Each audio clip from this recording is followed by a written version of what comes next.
빈 공간에서 설교를 하는 목사의 그 허전함과 그 뭐라고 할까요? 그 가슴 속에 차디차가움을 어떻게 말할 수 있겠습니까? 오늘 많은 수는 아니지만 그래도 김정란 권사님을 비롯해서 많은 분들 이렇게 함께 몇십 명 함께 이렇게 얼굴을 마주보게 되어서 정말 따뜻한 마음으로 설교를 할 수 있을 것 같습니다. 최재봉 교수님을 아시죠? 우리 김진애 장로님과 절친이라고 들었는데 이분이 쓴 포노 사피엔스라는 책이 있어요. 스마트폰이 낳은 신인류에 관한 내용인데요, 현대인은 스마트폰을 신체의 일부처럼 여기게 된다는 것입니다. 이러한 문화의 대세의 흐름을 이해하느냐 이해하지 않느냐에 따라서 살아남을 수도 있고 죽을 수도 있다는 명운이 달려있다는 것입니다. 포노 사피엔스의 문명. 그래서 최재봉 교수님은 이런 얘기를 합니다. 지금 세상을 봐라. 누가 문명의 교체를 가르쳐 주지 않았는데도 불구하고 사람들은 자연스럽게 TV와 신문을 끊고, 그렇다고 여러분 신문을 끊으면 안 됩니다만은 스마트폰을 미디어와 정보의 창고로 선택하지 않는가. 이것은 누구도 강요한 적이 없었다. 뿐만 아니라 사람들은 은행 지점의 발길을 끊고 온라인 폰뱅킹을 하지 않는가. 인간 스스로의 변화를 선택했다는 것입니다. 그러면서 그는 미국과 중국의 사례를 듭니다. 현재 미국은 백화점의 3분의 1이 문을 닫았다고 합니다. 중국은요, 상거래에서 이게 뭐 알리페이, 위챗페이 같은 전자화폐를 기준으로 하고 있고, 심지어 상하이에서는요, 이 길거리의 노숙자들마저도 바로 QR코드 목걸이를 차고 다녀야 밥을 얻어먹는다는 것입니다. 전 세계의 36명의 인구가 스마트폰을 사용하며 포노 사피엔스 문명과 함께 움직이고 있다는 것입니다. 그러면서 최 교수님은 이런 문명의 변화를 이야기하면서 과거의 사례를 들고 있습니다. 영국에서 자동차가 처음 나왔을 때 마차의 마부들이 일자리를 빼앗긴다고 막 데모를 하는 거예요. 자동차 운행 속도를 말보다 늦게 해야 된다. 그럼 자동차를 왜 탑니까? 처음에는 그게 먹혔대요. 그래서 영국이 미국보다 자동차 생산이 늦어졌다고 하는 거 아니겠어요? 자, 이러기는 미국도 마찬가지입니다. 자동차 공장이 처음 지어졌을 때 미국에서 뭐 마차협회, 마부협회, 말똥 수구하는 협회, 뭐 이런 협회들이 다 있었어요. 수년간 자동차 공장을 막 습격하고 부셔버렸다는 거예요. 왜냐? 자동차가 나오면 우리는 일자리를 잃는다는 것입니다. 심지어는 시카고에서는 말이죠, 자동차 도로 주행 금지법을 만들어서 1년 반 동안 자동차가 나와도 거리에 나오지 못했다는 것입니다. 아니, 자동차가 너무 빠른 속도로 주행을 하니까 지나가는 마차들이 말이야 그냥 놀래가지고 말들이 막 에이 하니까 이거 뭐 그냥 그 손님이 불안한 것이죠. 그래서 자동차 나오지 말라고, 요거 여러분 헨리 포드 엉터리 같은 법을 폐기하기 위해서 바로 포드 자동차의 사장이죠, 헨리 포드가 다니면서 수많은 로비를 했다는 거 아닙니까? 한국에도 마찬가지입니다. 우리나라 최초로 선풍기 공장을 지을 때 부채 장사들이 떼거리로 우리 부채 안 팔린다고 말이죠, 그냥 데모를 했다는 것입니다. 조금 후에 에어컨 공장을 세웁니다. 이제는 선풍기 공장의 노동자들이 에어컨 공장에 몰려와서 우리는 어떻게 먹고 사느냐고 말이요, 막 그냥 떼거리로 와서 아유 이거 우리 배장로님 냉동창고는 누구 데모하는 사람 없을 거 아니에요. 선풍기가 안 팔린다고 말이죠. 우리가 과거의 것만 붙들고 있으면 미래 예측과 발전이 불가능하다는 겁니다. 세상은 지금 미래 예측이 불가능할 정도로 막 급속하게 발전하고 있습니다. 인공지능 시대에 AI가 지금요, 뭐 유튜브다 다 검열하고 말이죠. 근데 아직은 이 AI가 조금 덜 성숙을 해가지고 말이죠. 이게 우리 교회 유튜브가 AI에 걸렸어요. 제가 가끔 그 대중가요를 제가 개사해서 불러, 이게 저작권에 딱 걸려버렸어. 여러분, 우리 교회가 돈 벌려고 하면 가끔 이게 뭐 선전 광고가 들어간다. 우리 교회하고 상관없어요. AI가 그냥 갖다 쳐버리는 거예요. 그리고 막 그냥 뭐 그래서 이제 유행가도 함부로 못 부르겠어. 저작권에 딱 걸려가지고. 아무튼요. 애가 머리가 좋아가지고. 근데 좀 유연성이 있어야지. 야, 자, 소목사님 훌륭한구나, 시대에 정말로 광대구나, 이 지가 꼰대가 되지 말고, 야, 이게 정말 이게 진짜 설교구나. AI가 이건 몰라. 그냥 유행가 아니면 무슨 뭐 불러버리면 저작권에 찬송가 빼고 딱 그냥 그래갖고 막 뭐요? 조회수까지 감소시켜버린 이 AI. 이놈의 시끼. 빨리 여러분 이 AI도 꼰대의 틀에서 벗어나야 된다. 그럼에도 불구하고 여러분 세상이 이렇게 바뀌어지고 있습니다. 결국 최재봉 교수님은 포노사피엔스라는 책을 통해서 인간은 세상의 변화와 함께 자발적으로 변할 수밖에 없다는 그런 선택을 해야 된다고 주장을 하고 있습니다. 이럴 때 우리 한국교회는 어떻게 되느냐? 우리 한국교회가 지금요 미래를 준비하지 않으면 여러분 살아남을 수가 없습니다. 사람들이 어떻게 바뀌어질 것인가? 사람들의 의식구조 그리고 삶의 패턴 모든 포맷이 어떻게 바뀌어질 것인가? 경제와 문화, 교회 생태계는 어떻게 바뀌어질 것인가? 미래를 예측을 해야 돼요. 그래서 미래학자인 최윤식 박사님은 말이죠, 다가오는 한국교회 미래를 준비하지 않으면 20년 후에 반드시 반토막 난다고 했는데 이분의 예견보다 빨리 이놈의 코로나고 하는 괴물단지가 등장하는 거예요. 그래가지고 여러분 한국교회를 반토막 아니라 반에 반토막으로 지금 완전히 절단을 시켜버리고, 물론 일시적인 현상이라고 믿습니다만은, 그러나 과연 코로나가 언제나 제대로 종식이 될고 과연 우리 한국교회가 얼마만큼 회복될 것인가? 한국교회가 이거는 미래를 얼마나 준비하고 있느냐에 따라서 이 명운 하나님의 축복이 엇갈릴 수가 있습니다. 우리 한국교회뿐입니까? 전 세계 대부분의 교회가 지금 예배를 제대로 드리지 못합니다. 아무튼 코로나19는 문명사적 대전환을 이루고 있습니다. 한국을 대표하는 석학들이 쓴 책이 또 있어요. 그게 뭐냐? 코로나 사피엔스라고. 우리나라를 지금 움직이고 있는 아주 우리나라의 권력의 실세라고 할까요? 그분의 집에 초대를 받아서 갔더니 야, 그 책상에 아니 이 책이 있더라고요. 그래서 내가 딱 봤어요. 사다 놓고 폰만 쟀나 봤더니 밑줄을 치워놨더라고. 야, 이게 내가 그랬어요. 정말 대단하시네요. 이런 책을 읽는다니 참 대단하네요. 이게 뭐냐? 코로나 이후 누구도 겪어보지 못한 신세계에서 살아갈 새로운 인류를 코로나 사피엔스, 신인류의 미래를 쓴 책입니다. 최재천 교수님, 이분은 이제 서울대 교수하다가 지금 이화여대 석좌 교수를 하고 계시는데, 바이러스가 3년 5년 단위로 인류를 덮쳐버린다면 우리는 항상 뒷북을 치게 될 것이다. 그때마다 사람들은 죽어가고 1년 3년 백신 개발한다고 허덕이겠죠? 화학 백신은 답이 아닙니다. 정답은 생태 백신과 행동 백신. 여러분, 이런 면에서요, 제가 언어 사용, 미래를 예측하고 바라보는 데 있어서 제가 이 정도로 앞서가, 이런 교수들이 이런 얘기를 저보다 늦게 하고 있는 거예요. 진짜 여러분, 저를 좀 알아주셔야 되는데, 야, 훌륭하신 이런 글을 보면서 깜짝 놀랐어요. 코로나 시대를 살기 위해서 우리 모든 사고와 행동 방식, 패러다임이 바뀌어져야 된다는 겁니다. 바뀌어져야 돼요. 특별히 우리 한국교회도 코로나19로 인한 위기를 맞고 있지만, 이 위기 속에서 우리가 뭘 해야 되느냐? 위기 속에서 새로운 기회를 우리가 찾아야 됩니다. 새로운 기회. 아니, 이 위기 속에서 하나님의 시대 속에 보여주시는 거룩한 블루 시그널, 청신호를 우리가 볼 수 있어야 돼요.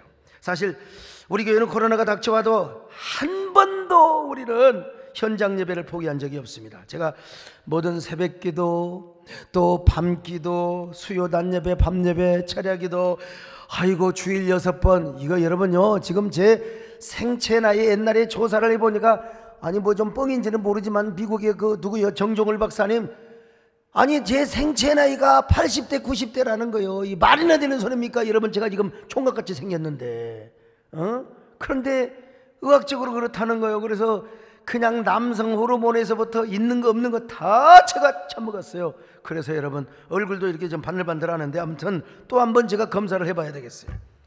사실 저는요, 우리 교회는요, 코로나를 통해서 더 강력한 공동체, 그렇잖아요. 코로나가 우리 교회를 더 결속하게 하고 더 하나님을 갈망하게 만들었습니다. 저와 여러분을. 그리고 한국교회 예배의 날을 우리 교회가 선도했지 않습니까? 우리는 90% 이상 예배가 회복이 되었어요. 근데 여러분, 대부분의 도회지 교회도 60, 70%다 회복이 되었어요.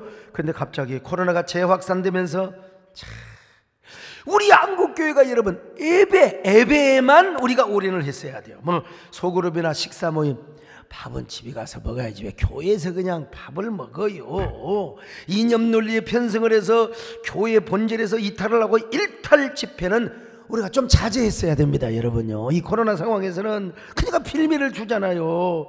먼저 신앙의 본질과 예배를 살리고 그 다음에 순차적으로 스텝 바이 스텝으로, 어떤 사람은 스텝 바이 스텝 보면 또 어떤 사람은 또 슬로우 큐킥입니까 이렇게 하는데, 옛날 같으면 웃음소리가 팍 그냥 터지는데 요즘은 도대체 이게 설교하는 맛이 안 나는데, 나는 지금 이곳에 천군 천사가 수만 명이 와서 앉아 있다고 지금 허공을 보고 하는 거예요. 여러분들은 뭐 아멘 하건 말건 아무튼 코로나19가 재확산되면서 지난 4주 동안 예배가 완전 초토화가 되었습니다.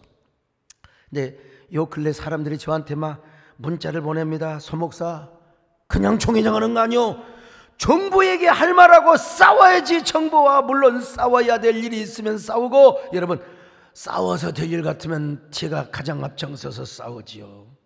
정부가 방역이 필요 없는데도 불구하고 괜히 말이야 신학을 억압하고 예배를 못 드리게 하면 당연히 싸워야죠. 당연히 장로님들 따라와요. 저를 따라오세요 그때는. 그러나 우리는 여러분 지금 뭐 교회가 정치하는 것이 아니라 먼저 코로나와 싸워야 됩니다. 코로나. 한국교회가 조심하고 어느 정도 종식되는데 앞장을 서야지. 교회에서 자꾸 코로나 양산하고 코로나 확진자를 속출시키면 안 된다 이 말이요. 우리의 싸움의 현 주소. 우리가 이단과 싸우고 악한 영과 싸우고 적그리스도가 싸워야죠. 싸움의 상대를 바로 하면 우리는 편가르게 하지 않습니다. 뭐 정부가 코로나를 핑계대고 은근하게 코로나 파시즘 뭐 은근하게 교회를 막 의도적으로 압박한다. 이러면 싸워야죠. 그러나 지금은 제가 봐도 아직은 전염병을 조심을 해야 될 때입니다. 코로나 이후에 벌어지고 있는 현상을 바라보면요, 우리가 참 너무 제도화되고 화석화된 우리 한국교회를 향한 하나님의 시그널이 없나 이런 생각을 해봅니다. 저는 그런 감동을 받아요. 한국교회는 코로나 이전을 사모할 텐데 미안하지만 코로나 이전으로만 되돌아가려고 하지 마시고 코로나 이전보다 훨씬 더 영광스럽고 파워풀하고 더 능력 있는 교회를 만들어야 됩니다. 할렐루야. 코로나 이전의 모습으로 돌아가서 안 돼요, 여러분요. 맨날 싸우고 오히려 우리 한국교회가 더 파워풀하고 비전 있고 생동감 있는 교회의 청사진을 우리가 지금 그리고 세워야 할 때인 줄로 믿습니다. 우리가 미래를 잘 준비하면 오히려 코로나 이전보다 더 영광스러운 교회 모습을 이룰 수 있어요. 이룰 수 있습니다. 그래서 오늘 본문은 뭐라고 말씀하고, 우리 예수님께서 새 포도주는 한 푸대에 더 많은데 새 포도주는 세 부대에 넣어야 돼. 자, 마태복음 9장 17절입니다. 시작. 새 포도주를 낡은 가죽 부대에 넣지 아니하나니 그렇게 하면 부대가 터져 포도주도 쏟아지고 부대도 버리게 됨이라. 새 포도주는 새 부대에 넣어야 둘이 다 보존되느니라. 그렇습니다. 여러분, 우리가 새 부대를 준비하시기를 바랍니다. 아니, 우리가 새 부대가 되시기를 축원합니다. 새 부대가 되게 하여 주소. 주님의 빛 비추게 하소서. 내가 원하는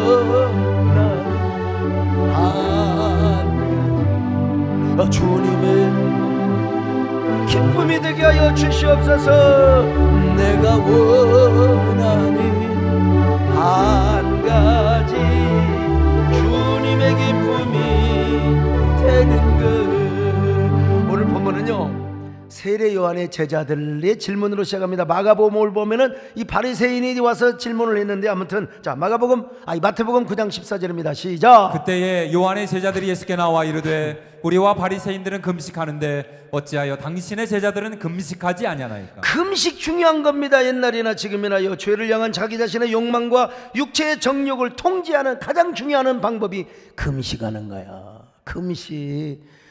여러분, 밥을 안 먹어봐요. 무슨 뭐 명예, 권력 다 소용없어요.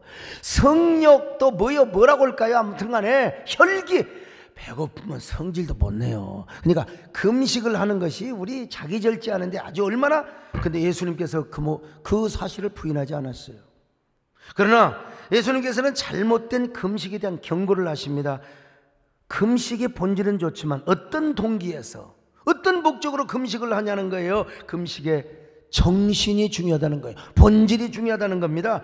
금식의 동기와 금식의 목적이 이기적일 때 그 금식 자체는 의미가 없다는 겁니다. 자, 마태복음 6장 5절 시작. 또 너희는 기도할 때에 외식하는 자와 같이 하지 말라. 그들은 사람에게 보이려고 회당과 큰 거리 위에 서서 기도하기를 좋아하느니라. 내가 진실로 너에게 이르노니 그들은 자기 상을 이미 받았느니라. 계속 16절을 봅니다. 시작. 금식할 때에 너희는 외식하는 자들과 같이 슬픈 기색을 보이지 말라. 그들은 금식하는 것을 사람에게 보이려고 얼굴을 흉하게 하느니라. 내가 진실로 너에게 이르노니 그들은 자기 상을 이미 받았느니라. 아이고, 이 바리새인들은 어떤 사람이? 이 바리새인들의 기원을 좀 알아야 될 필요가 있어요.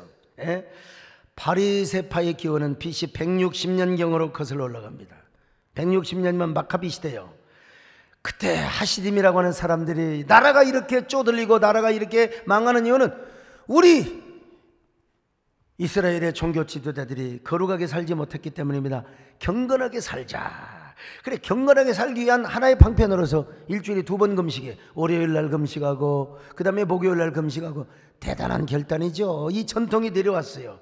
근데 한 7, 80년도 지나서 이제 하시딤 안에서도 한 분파가 생겨났는데 그게 바로 바리새파. 이게 파리시라는 말에서 나왔는데요, 이 말은 분리하다. 한마디로 이들의 신앙은 분리를 하는 거예요. 분리. 야, 너는 경건하지 못하고 나보다 경건하지 못하고 금식 안 한 사람들, 뭐 이 주일 지키지 안식일 제대로 지키지 못한 사람들, 그 사람들을 정죄하고 공격하고 우리만 거룩하다, 우리만 경건하다, 우리만 의롭다, 다른 사람을 타부시했던 거예요. 하시딤 사람들이 율법을 전심으로 지키기 위해서 율법 조항에 수많은 규례를 만들어 놨습니다. 예를 들어서 안식일을 잘 지키기 위해서 600보를 걸어가면 안 돼. 600보 599보까지는 괜찮아. 걸어가면은요, 정결의식에 있어서 한 그릇의 물로 한 손으로 붓는다면 괜찮은데요, 이게 이 한 그릇의 물을 2손에 붙어갖고 2손을 다 써버려. 그러면 또 정결이 안 되문다네, 세상에. 이게 이제 율법 조항의 조문이란 말이죠. 이게 장로들의 유전이라고 성경은 말하고 있는데, 근데 이 바리새파는 율법 속에 들어있는 정신이나 본질을 보지 않았어요. 껍데기 규례. 자, 599까지만 딱 하는 거예요. 그리고 이제 손을 씻어, 한 손 씻어야지 2손 씻어버리면 안 되는 거예요. 이게 여러분, 그 말은 뭐냐? 그 본질과 정신을 강조하기 위해서 하는 거지, 본질과 정신을 모르고 껍데기만 붙잡고 있단 말이죠. 그러니까 뭐요? 이런 사람은 말이죠, 그냥 자기도 모르게 형식이나 전통에 갇혀버려요. 그러니까 편견의 노예가 돼. 자기 편견으로 남을 공격하는 거예요. 자기 편견으로 남을 공격하는 거예요. 예. 바리새인들은요, 금식을 하면서 자기들끼리 있을 때는 오락도 즐겼대요. 사치기 사포포 아싸라바빠 삐야삐야. 그러다가 바깥으로 나올 때는 말이죠, 길러기에서 기도할 때 칭찬받고 사람들에게 존경을 받기 위하여 하얀 회를 칠해왔다는 거야. 하얀 회. 왜? 얼굴이 창백하고 파리하게 보이기 위해서 머리를 막 헝클하고 그냥 옷도 거지 같은 옷을 입고 막 길거리를 다니면서 아 힘들어, 배고파, 아 금식하기 힘들어. 그러면 막 유대인들이 얼마나 그들을 바라보며 그래요, 바리새인들은 정말 대단하구나, 정말 탐복하고 존경을 하지 않겠습니까? 그런데 예수님은 그들의 중심을 보기 때문에 에라이 이란 구역질 나는 놈들아 가증스럽게 보였고, 그래서 예수님께서 그들을 가리켜서 뭐라고 그러냐? 회칠한 무덤이라고 그랬어요. 회칠한 무덤이요. 자, 마태복음 23장 27절 같이 봅니다. 시작. 화 있을진저 외식하는 서기관들과 바리새인들이여, 회칠한 무덤 같으니 겉으로는 아름답게 보이나 그 안에는 죽은 사람의 뼈와 모든 더러운 것이 가득하도다. 오늘 우리도 마찬가지라고 봅니다. 우리 한국교회가 너무나 전통과 제도에 찌들어져 있다 보면은 편견에 물들어야 돼요. 그리고 제도화되고 화석화되고 정형화됩니다, 교회가요. 그러다 보면은 이게 편견의 도에 자기 편견을 가지고 잘못된 판단을 하고 남을 비판하고 남을 정죄한다니까요. 우리가 본질을 가지고 싸우고 이단과 싸움에 적그리스도를 향해 싸워야지, 자기 편견 안에 갇혀가지고요. 아, 나 정말 해보니까 문자 오고 뭐 전화 오는 사람들 보면 너무 자기 편견의 성 안에 갇혀 있는 걸 딱 보면 알잖아요. 아, 그러고 막 그냥 서로가 그냥 공격하고 비난하는 걸 봅니다. 현장 예배를 드리는 교회는 현장 예배 드리는 것이고, 또 상황에 따라 온라인 예배 드리는 경우도 있을 거 아니겠어요? 그러니까 서로 공격하지 마라. 서로 비판하지 말자는 거예요. 그럼에도 불구하고 너무나 편견을 가지고 저한테 문자도 하고 다짜고짜 전화를 하고, 여러분, 지도자는 균형 감각이 있어야 됩니다. 그리고 포용적 리더십도 신학적인 것이 아니라면 목회자는 여러분이 깡패도 만나고 거지도 만나고 다 그래야지 맨날 돈 있는 사람만 만나면 되겠습니까? 여러분 가난한 사람도 품어주고 이게 목회자요. 너무 꼰대적 영웅적 사고를 생각하니까 자기만 의인이고 남은 다 죄, 이러면 안 된다고요. 바리새인은 말할 것도 없지만 세례 요한의 제자들까지도 꼰대적 사고에 갇혀 있었던 것입니다. 그래서 예수님께서 세례 요한의 제자들을 향하여 이렇게 대답을 하셨어요. 이 대답은 바리새인들도 함께 들었어요. 자, 마태복음 9장 15절입니다. 시작. 예수께서 그들에게 이르시되 혼인집 손님들이 신랑과 함께 있을 동안에 슬퍼할 수 있느냐? 그러나 신랑을 빼앗길 날이 이르리니 그때에는 금식할 것이니라. 신랑이 있을 때는 금식할 필요가 없다는 거. 이스라엘 백성들은 혼인 잔치할 때 보통 일주일 잔치를. 근데 바리새인들도 자기 자녀 장가 보내면 금식 안 해요. 월요일과 목요일 금식할 필요가 없어요. 그래서 예수님께서 이 땅에 신랑으로 오셔서 하나님 나라의 복음을 전하는 잔치를 하고 있어요. 신랑으로 오셨단 말입니다. 신랑으로. 그러니 하나님 나라 지금 복음의 잔치를 하고 있으니 절대로 금식을 안 해도 좋다는 것입니다. 떠나는 신랑, 즉 십자가에 죽으시고 부활 승천하신 주님을 사모하고 신랑을 빼앗겼을 때 주님을 사모하고 먼 하늘 이상한 구름만 떠도 우리 주님 언제나 오시는가, 다시 오실 주님을 사모할 때 금식하라는 거예요. 다시 세상에 물들지 않고 흰옷 입은 순결한 성도가 되기 위하여 우리가 세상에 죄에 때묻지 않는 사람이 되도록 하기에 금식하는 거지. 일주일에 정해놓고 말이요 그 불쌍한 모습을 보여주고. 여러분 어떻게 여러분 진짜 우리 떠나는 신랑 주님을 바라보고 우리가 금식을 해야 된다는 거예요. 그러면서 금식은 중요한 두 가지 예를 들어 주셨습니다. 마태복음 9장 16절로 17절 시작. 생배 조각을 낡은 옷에 붙이는 자가 없나니 이는 기운 것이 그 옷을 당기어 헤어짐이 더하게 되며 새 포도주를 낡은 가죽 부대에 넣지 아니하나니 그렇게 하면 부대가 터져 포도주도 쏟아지고 부대도 버리게 됨이라. 새 포도주는 새 부대에 넣어야 둘이 다 보존되느니라.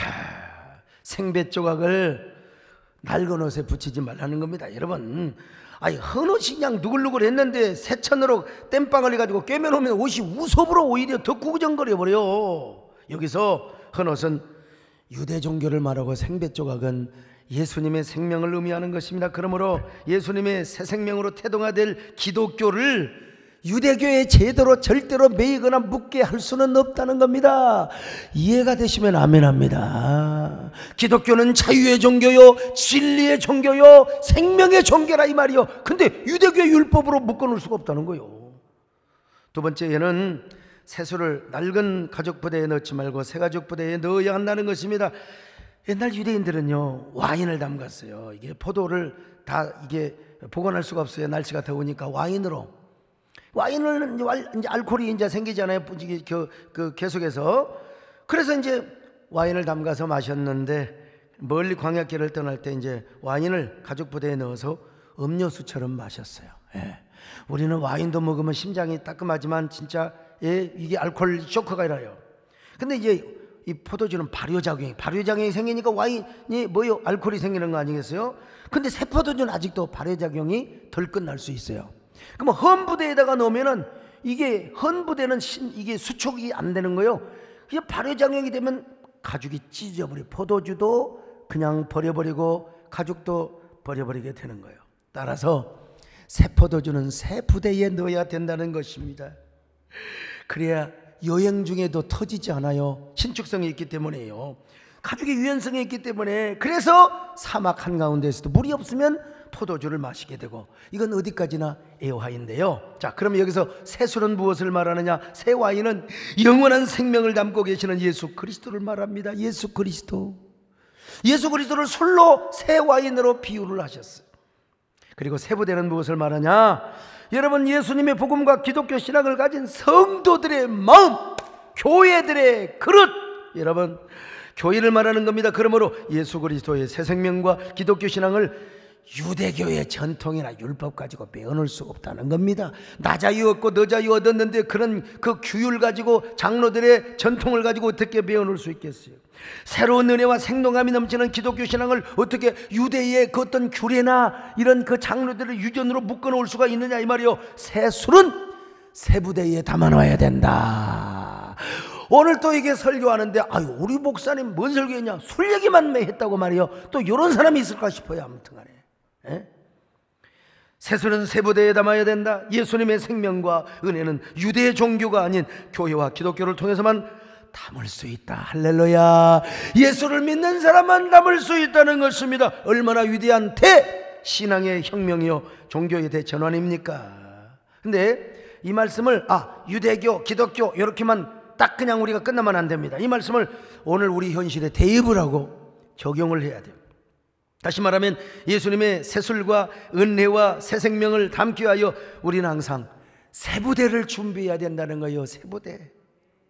우리의 심령이 항상 새 부대와 같은 심령이 되어야 된다는 것입니다. 그리고 우리 교회가 언제나 새 부대를 준비하여 생동감이 넘치는 그런 예배와 교회가 되어야 된다는 거예요. 너무나 전통에 찌들어져서 너무 그냥 오래된 교회 보면 그러잖아요. 막 100년 이상 되면 너무 다 그런 건 아니지만요. 언제나 우리는 형식에 매여서 되는 것이 아니라 우리는 새 은혜를 담기 위하여 새 부대를 준비해야 된다는 것입니다. 여러분 새 부대를 준비합시다. 여러분 자신이 새 부대가 되고 우리 교회가 새 부대가 되십시다. 할렐루야. 새 부대가 되게 하여 주소서. 주님의 빛 비추게 하소서. 내가 원하는 한 가지 주님의 기쁨이 되는 것. 내가 원하는 한 가지 새 부대가 될 때 주님이 기쁨이 되는 거라 이 말입니다. 여러분 오늘 그런데 우리가 너무나 함정에 빠져 있어요. 함정. 많은 사람들이 신학적 순수함이나 정통성을 지킨다고 하면서 이상하게 삶은 바리새인이야. 바리새인의 전통, 요거 외식 요것만을 그냥 주장해요. 이런 사람은 신학적 보수와 문화적 보수를 구별하지 못해서 그래요. 문화적 보수, 제도적 보수에 찌들어버리면 곤란합니다. 언젠가 저도 은퇴를 하게 될 텐데 진짜 새 목사님 후임자 올 때 장로님들이 꼰대가 되면 절대 안 됩니다. 그런 꼰대는 제가 꼭 천국 갈 때 같이 데려가겠습니다. 아무튼 옛날에는요 교회 안에서 기타만 쳐도 세속주의라 그랬어. 기타만 쳐도 아유 막 드럼은 아예 막 사탄의 도구네. 드럼은 여성도들이 파마를 하고 오면 막 목사님은 막 크게 보여. 강남 스타일이 아니라 사탄의 스타일이라 그랬어. 근데 어느 날 사모님이 보글보글 파마를 하고 와버렸어. 사모님이 사탄 스타일이 돼버렸네. 여러분 이거는요 문화적인 거예요. 그게 신학적이 신앙적이 다르는 겁니다. 예배도 마찬가지입니다. 코로나 사태를 맞아요 국민 보건과 공공의 유익을 위해서 한시적으로 가정에서 예배를 드리면 되지 않느냐 이런 의견도 있고요. 목숨 걸고 현장 예배를 사수하자. 다 진정성이 있으면 되는 겁니다. 현장 예배를 강행하는 사람들은 말이죠 그까지 코로나 바이러스 때문에 죽을까봐 현장 예배 포기하는 게 말이 되냐? 6.25 공산당 앞에서도 우리가 예배드렸는데 코로나 앞에서 그것 때문에 그러느냐? 그것도 일리는 있어요. 여러분요 진정성이 있으면, 꼰대만 아니면. 진짜 그렇습니다. 이럴 때일수록 예배의 중요성은 아무리 강조해도 지나치지 않는다는 말씀을 드리고 싶습니다. 그러나 더 강조해야 될 게 뭐냐?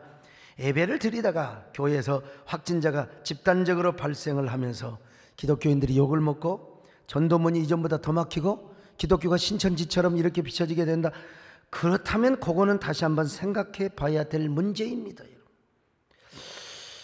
근데 또 어떤 일부의 사람들은요 몇 주 동안 온라인 예배를 드렸던 이런 그 행태를 그건 정부의 권력 앞에 완전히 그 고개 숙인 거 아니냐 이렇게 비판을 하는 사람도 있어요. 만약에 정부의 공권력이 두려워서 그렇게 예배를 온라인으로 해드렸다면 그건 비판받아도 싸지요.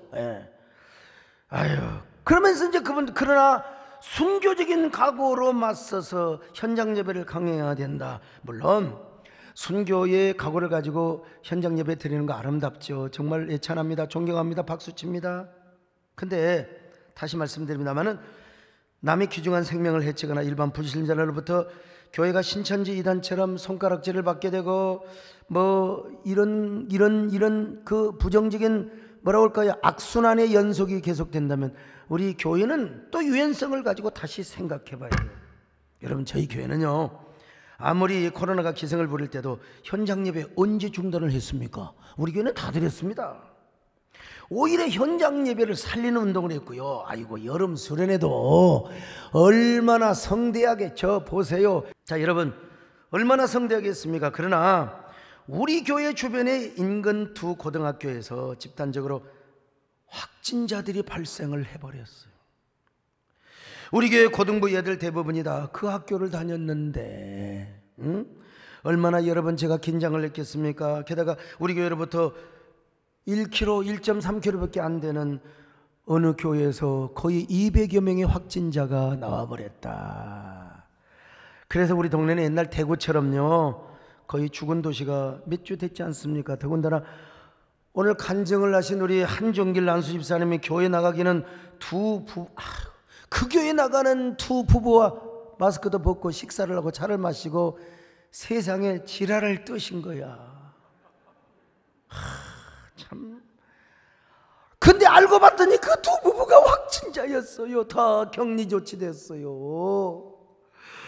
그 이야기를 듣고 제가 얼마나 제 간이 또 지랄을 뜨신 줄 아십니까? 간이 벌렁벌렁해. 그 양반이 지그들끼리만 만났으면 우리 교회 새벽기도 왔다 갔거든요. 그러면 우리 교회는 폐쇄를 돼야 돼요. 제가 하나님이 나에게 주신 정말로 시그널이다. 그래서 얼마나 간곡하게 기도하는지. 그런데 세상에 그분이 2시간 동안이나 확진자와 식사하고 차를 마시고 뭘 뜨셨다고요? 랄지를 뜨셨어요. 근데도 음성 판정을 받았어요. 제가 그걸 듣고 하나님 더 조심하겠습니다. 하나님 조심하라고는 청신호입니다. 블루 시그널입니다. 그래가지고 제가 우리 학생들 다 격리시키고 우리 조심하십시다. 정부의 공권력이 무서워서가 아니라 저는 자진해서 우리 좀 절제합시다. 여러분, 제가 이랬으면 좋았겠습니까? 여러분, 그래도 무조건 오세요. 현장 예배 강행합시다. 까짓것 코로나 걸려서 죽으면 어떻습니까? 나부터 죽겠습니다. 여러분, 이번에 우리 믿음의 지조를 지킵시다. 그렇게 해가지고 우리 교회에서 수백 명, 수천 명이 그냥 정권사님도 걸리고 손정원 장로님도 걸리고 배장로님도 걸리고 서장로 다 걸려버렸어. 그냥 수백 명, 수천 명. 그래가지고 우리 교회가 온 TV와 종편 일간지에 부정적으로 매스컴에 보도가 되었다면 여러분, 그게 좋았을까요? 저는요, 그런 생각을 거부했습니다. 행여라도 나는 여러분의 건강을 지키고 싶었고 우리 지역사회를 깨끗한 동네로 만들고 싶었습니다. 이것이 교회가 이웃을 내 몸과 같이 사랑하는 것이라고 여겼습니다. 여러분요, 우리 교회에 코로나 한 명도 나오지 않는 거 여러분 감사하셔야 됩니다. 진짜 다 코로나 안 걸렸던 거 성전을 사모하는 헌금을 넣으셔야 돼요. 그런 의미에서 우리가 온라인 예배나 현장 예배를 놓고 서로 다투고 싸우며 그건 안 돼요. 그냥 서로가 서로의 다름을 인정하며 그냥 어서 빨리 길을 열어야지요. 길을 열어서 현장 예배가 속히 여러분 내가 이거 자랑이 아니지만 이렇게라도 예배 드리는데 정말 물심양면으로 기도하고 섬겼다는 거 여러분 아셔야 돼요. 이런 논쟁만 계속하면 한국교회만 손해봐요. 아군끼리 총질하면 사탄만 좋아해요. 이것이야말로 전염병보다 더 무섭고 이단처럼 악하게 될 수 있는 거예요. 교회만 손해봐요. 교회만. 손해는 누가 보느냐? 교회고. 오히려 지금 이런 때 우리 한국교회는 코로나를 당해 주시는 하나님의 시그널을 우리가 볼 수 있어야 돼요. 이 문면사적 대전환 속에서 우리 한국교회가 어떻게 다시 지난날의 영광스러운 크리스텐텀 한국교회 전성기를 어떻게 다시 세울 것인가, 이런 비전을 우리가 세워야 된다 이거예요. 네?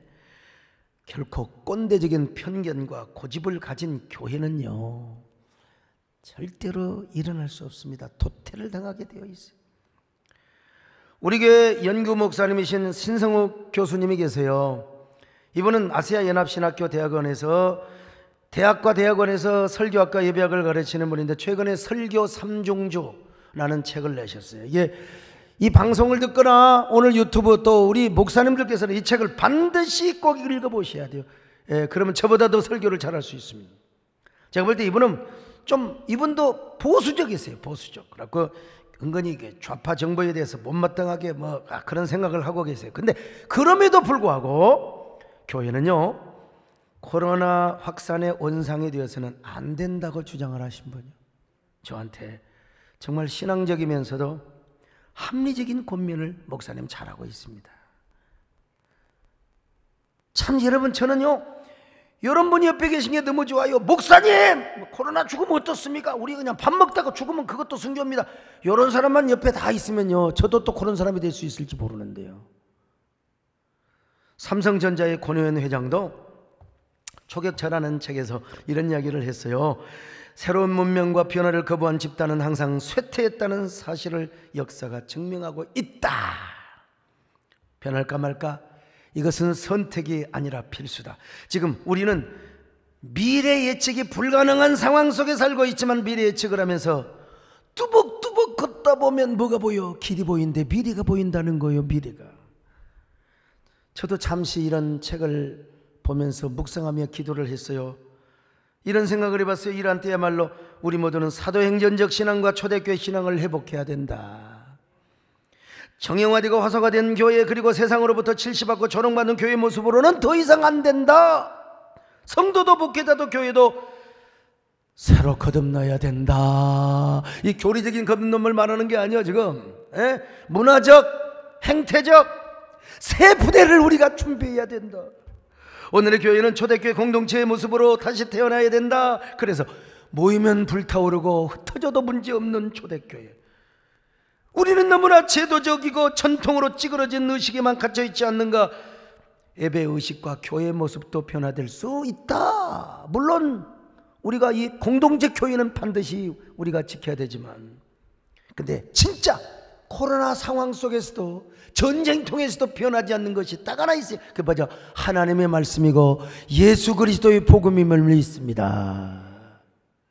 전쟁통에 이사 다니면서 예배 드릴 수 있어요. 저기 사마리아 여인을 향하여 야 장소에 집착하지 마라. 웨스트민스터 고백서, 도르트 고백서도 마찬가지입니다. 여러분, 우리가 조금은 위험 상황에, 코로나 상황에 예배의 형태와 이러한 장소가 조금 변할 수 있지만 변할 수 없는 분이 있어요. 예수 그리스도십니다. 할렐루야. 하나님의 말씀입니다. 예수 그리스도의 복음은 변하지 않습니다. 근데 그 말씀과 변하지 않는 그 복음이 우리에게 뭘로 임하느냐? 새술처럼 임하는 거예요. 새술처럼 임하면 우리가 뭘 해야 돼요? 새술을 잘 담기 위해서, 은혜를 담기 위해서 뭐요? 새가죽 부대를 준비해야 돼. 새가죽 부대. 새가죽 부대가 아니라 헌가죽 부대면 터져버린다니까. 포도주도 버려버려요. 여러분, 다 땅바닥에 쏟아져 버려요. 여러분, 새 부대를 준비하시기를 바랍니다. 새 부대가 되게 하여 주소서. 주님의 빛 비추게 가소서. 내가 원하는 한 가지 주님의 빛 한금이 되소서.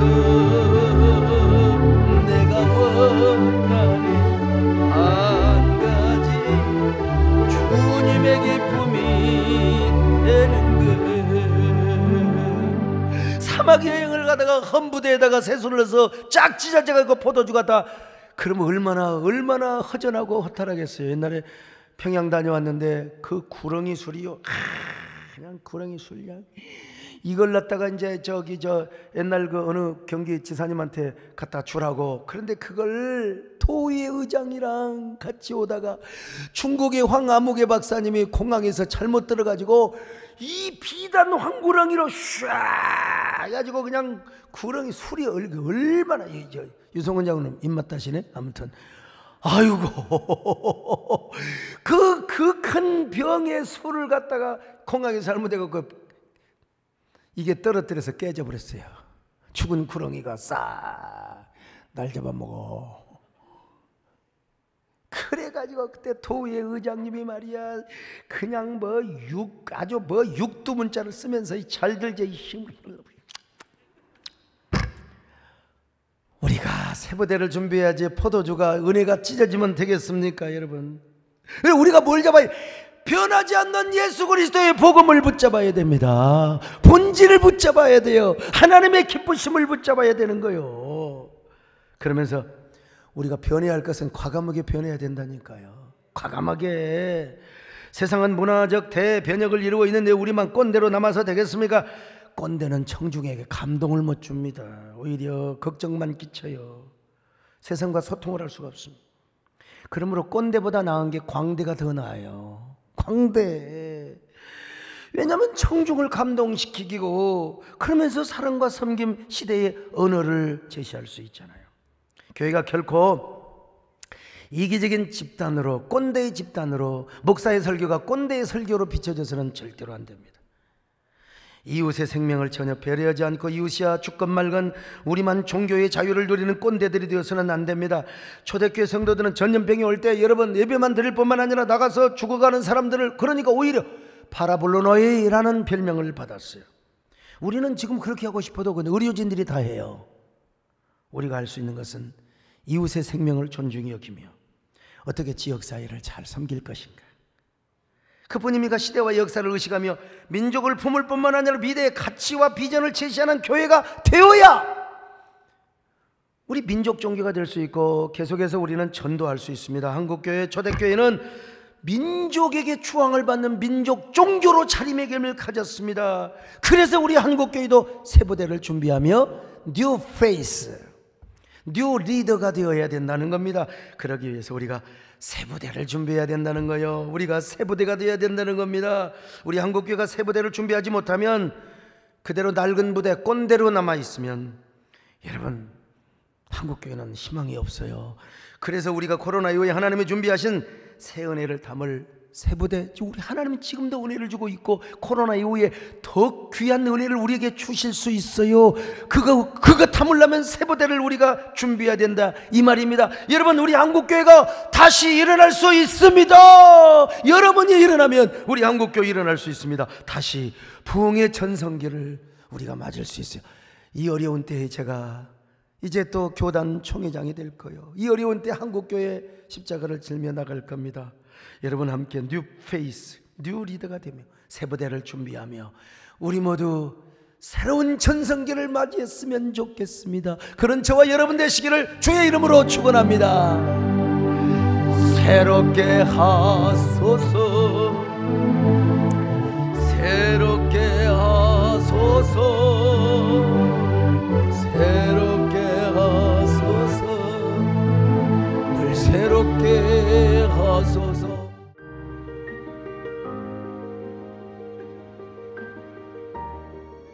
안녕하세요. 14교구 한종길 안수집사 양미경 집사입니다. 지난 8월 11일 저녁 저희 부부는 좁은 사무실에서 지인 부부 두 쌍과 만났습니다. 약 2시간가량 마스크를 벗고 함께 음식을 나누고 차를 마시며 즐겁게 담소를 나누면서도 저희는 코로나19 감염은 생각조차 하지 못했습니다. 그런데 3일 뒤인 14일 청천벽력 같은 연락을 받았습니다. 저희를 뺀 나머지 두 부부 모두가 양성 판정을 받았다는 것이었습니다. 순간 시간이 멈춘 듯 머릿속이 새하얘졌습니다. 그리고서는 2020년 제 기도 제목과 우리 교회가 생각났습니다. 올해 저는 하나님께 모든 새벽 예배와 공예회에 빠지지 않는 것을 소원했습니다. 뿐만 아니라 교회 중추인 장로님, 권사님, 안수집사들로 구성된 수요 저녁 예배, 느디님 찬양대 총무로서 찬양대를 섬기는 제가 코로나에 감염된다면 우리 교회에 퍼질 여파가 너무나도 컸습니다. 게다가 전화를 받는 그날 새벽 예배를 마치자마자 남원 수해 지역 복구 현장에 갈 처제를 바래다 주었습니다. 제가 양성 판정을 받는다면 우리 교회는 폐쇄될 것이 자명했습니다. 연락을 받자마자 교회에 이 사실을 알리고 12시에 선별진료소를 향했습니다. 그날은 바로 철야 예배가 있는 날이었습니다. 연락을 받으신 우리 목사님께서는 계속해서 제게 전화를 걸어 괜찮은지 증상이 없는지 물으시며 기도를 해 주셨습니다. 목사님께 기도를 받고 검사 결과를 기다리는 내내 하염없이 눈물이 났습니다. 코로나19로 인해 대부분의 교회가 예배를 셧다운할 때도 목숨보다 더 예배를 소중히 여기며 한국교회가 코로나 블루의 위기 속에 영적인 방역을 해야 한다며 기도하고 외치셨던 목사님을 떠올리면 죄송하고 또 죄송했습니다. 게다가 저로 인해 하나님과 교회의 영광성을 가릴까 두렵고 떨렸습니다. 우리 가족의 생과사에 항상 담임 목사님의 간절한 눈물의 기도 그리고 전 교인의 중보 기도가 함께 했습니다. 첫 아이를 유산하고 목사님의 기도로 아내의 임신 중독 중 어렵게 가진 첫째는 1.8kg의 저체중아로 나오는 순간부터 기도가 필요했습니다. 그리고 혼수 상태를 오가며 둘째 아이를 낳았던 아내, 언니보다도 작은 600g으로 세상에 나온 둘째. 하나님께서는 목사님과 성도들의 기도로 저희 가족의 생명줄을 늘 붙들어 주셨습니다. 그런 목사님께서 이번에는 저희 가족 그리고 온 세대의 성도들을 지키기 위해 하나님께서 불성각과 불담으로 지켜달라며 기도하고 계셨습니다. 또한 예배를 사모하며 금요 철야 예배를 드리는 성도인들의 모습을 바라볼수록 마음은 더 먹먹해지며 답답했습니다. 그런데 말씀을 전하시는 도중 연락을 받은 담임 목사님께서 저희 부부 모두 음성이라고 말하는 순간 저희 가족 모두는 통곡하며 울었습니다. 이 모든 것이 하나님의 은혜임을 고백하며 모든 영광 하나님께 올려드립니다. 감사합니다.